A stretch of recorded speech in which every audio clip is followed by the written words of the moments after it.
it's good to win.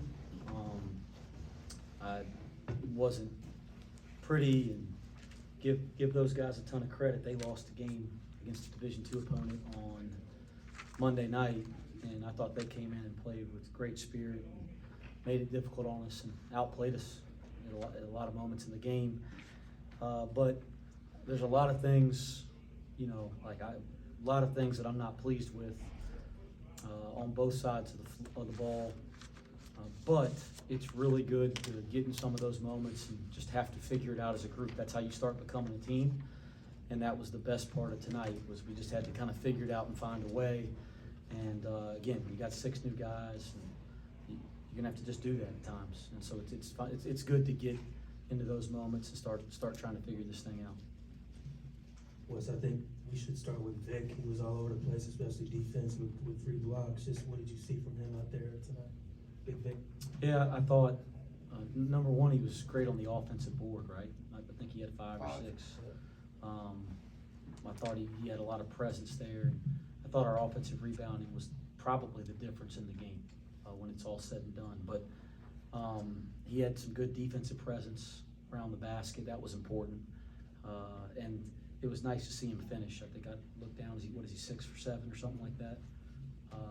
Yeah, 6 or 7 from the field, so I thought he finished well. But he needs to keep taking steps forward. I think he can, and he's a really important part of this team. Dave led the team in scoring, only 9 shots, and also an assist with 6. Is that kind of what you want to see him making more of a playmaking role? Yes, we need him to create more. You guys saw it early in the game. Their pressure, we struggled mightily with it. We struggled to break them down, to get into our stuff, and we need David to be that lead guard. Whether he's in the game with another lead guard or not, he's got to be the guy that creates for our team. And I think what I've been trying to tell him is that if he embraces that the ball's going to eventually find him. He's going to score it. What I like is in our first 2 games, he's creating really well, and the ball is still finding him, and his efficiency is much greater than it was last year in any stretch. So that's going to have to continue for us to be a really good team.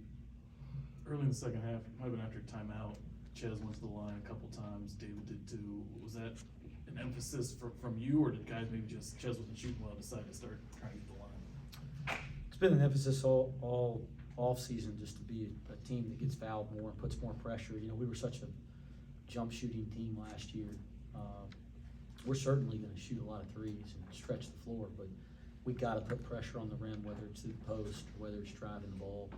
And it was good to see those guys get fouled. But we got to be better playing through the post. They're doubling us, and it bothered us. And we had a hard time getting it in there. But we got to be better with that moving forward. They had a lot of success the first 30 minutes or so in the paint.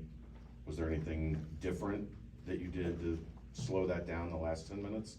Or was it just the guys playing better? Yeah, defensively in the first half, I was furious. The ball just keeps going from slot to front of the rim, right? Whether it's the guy guarding the ball, not defeating a dribble handoff or a ball screen, whether it's the guy guarding the screener, not communicating, or being in position to make it go through his chest, or whether it's the guy off the ball, they were cutting, like what we call the 45, but they were cutting the slot, the opposite slot from the ball, and that guy's got to kind of stop in the lane and plug it if it gets that low. We had the opportunities to take charges. So there was multiple issues, right? It was the 2 guys at the point of the screen. It was the guy guarding the cutter, not stopping in the lane, loading the ball. I was furious. I was furious about some of the defensive rebounding. There's one possession where we got 3 guys around it, none of them go after the ball. There's things like that. I was furious about some defensive communication issues. They just missed some wide open shots because we don't sprint off and talk. Guys, there's so much from this one tonight, from a negative standpoint. Now, this is not going to be a fun tape to grade, but I'm trying to be positive. We just won, so you've got to enjoy winning. Let the guys enjoy winning and feel it. But we're going to go up and watch the tape here as soon as I get done with you guys, and we're going to be cursing a lot. Honestly, it's going to be a long night. But they were 1 for 13 in that final, 8 minutes to 1 minute. Was anything different, or just got better What was the results? difference in the second half? That last 10 minutes or so. Yeah, I thought we got in better position there after the first, I don't know, 10, 12 minutes of the game. You know, I didn't like us defensively the first 2 or 3 possessions of the second half, but I thought we kind of got a better feel for what they were doing. You know, then it was kind of one guy making an error layup, one guy not communicating, ball screen layup, like some of the, you know, fouling a 3-point shooter in the corner. I mean, some of the errors down the stretch were just like 1 or 2 guys were early on. It felt like all 5 were kind of out to lunch a little bit. But I thought the guys, it wasn't complicated what we needed to do defensively tonight. We worked on it yesterday in practice, and I thought the guys just kind of woke up a little bit. Jared Hensley had a great run there late in the second half. Defensively, he also finished with 7 points. Just talk about what you saw him there late in that 5-minute defensive mark there late in the second half. Yeah, I'm gonna go ahead and answer a question that I know is coming. John Newman, you know, been fighting a knee and, you know, dealing with that. So he's out at the moment, and you take out one of the best defensive players in our conference, and certainly in a lot of ways, like the heart and soul of us defensively, and some of the little dirty stuff that we value that John does every single day. You take that off the floor, and this happened last year a couple times. He doesn't play. We're like a different team. We need Jared Hensley and Dan Skillings and guys like that to really, really step up and fill that void when John's out. And I thought there were times Jared did that tonight, and we need him to do it more and do it more consistently. You look at the advantage in fast break points, 13-0. David mentioned he wants to always be the more conditioned team. Do you think that's where you're gonna be strongest, is being able to get out and run teams out of the gym?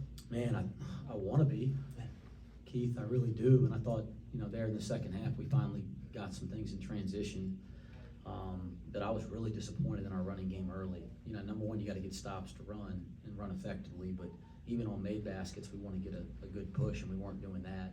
So yeah, I was disappointed in our running game early in the game. I think if we can run consistently and make good decisions with the ball and not take bad shots, we can wear people down over the course of a game with that and the way that we guard and play defense and press. And I think we can, you know, get into our bench and use our depth. I looked down tonight and 1, 2, 3, 4, 5, 6, 7, 8. You played, you know, 8 guys, double-figure minutes. I'm sorry, is it 9? 9 guys, double-figure minutes. And, you know, Odie and Kalu are both, you know, within 2 minutes of being doubles. You almost play 10 guys double figures. So yeah, that's gotta be something that we get into our bench and use our depth. The press, I mean, obviously there might be somewhere they break it and get a bucket, but it felt like over the course of the game, it did its job in terms of getting you guys some fast break points, but also just taking them out of what they wanted to do. Yeah, I thought it was effective. We're gonna continue to get a lot better at it. There were some major breakdowns, especially late in the game. They're just focused breakdowns, and you gotta practice more, and we gotta be a little more focused. But I thought over the course of the game, I thought it was effective tonight.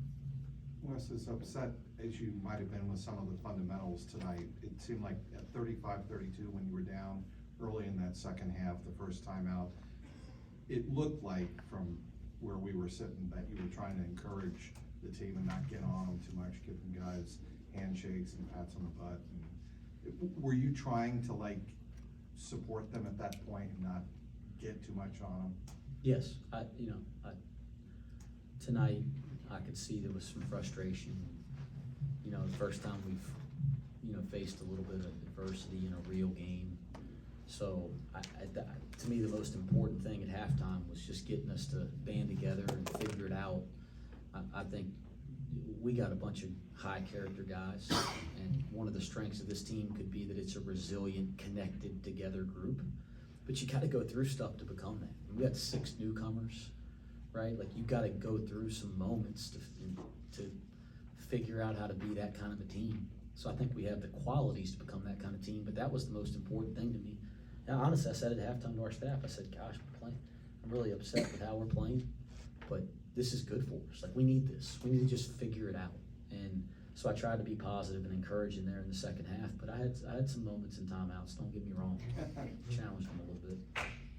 You're gonna have nights where you don't shoot well from the perimeter. Is it good to have a night where you don't, and you're still able to kind of grind one out and not let it kind of drag you down? Yeah, I mean, again, the positive of this for me, some people say you're a negative guy or a positive guy. I mean, I just try to be realistic. There's always positive stuff every night, and there's always negative stuff every night when you play. And the positive tonight was we just had to figure it out. And this is a new team. It's a team that's trying to find its identity as a group, as a unit, and we just had to figure some things out, and that was the best part, and I thought eventually they did. And that's something that we gotta continue to build on. The most resilient teams are the teams that have the most success by the end of the year. So that was the positive. The negative is we got a lot of stuff we gotta work on.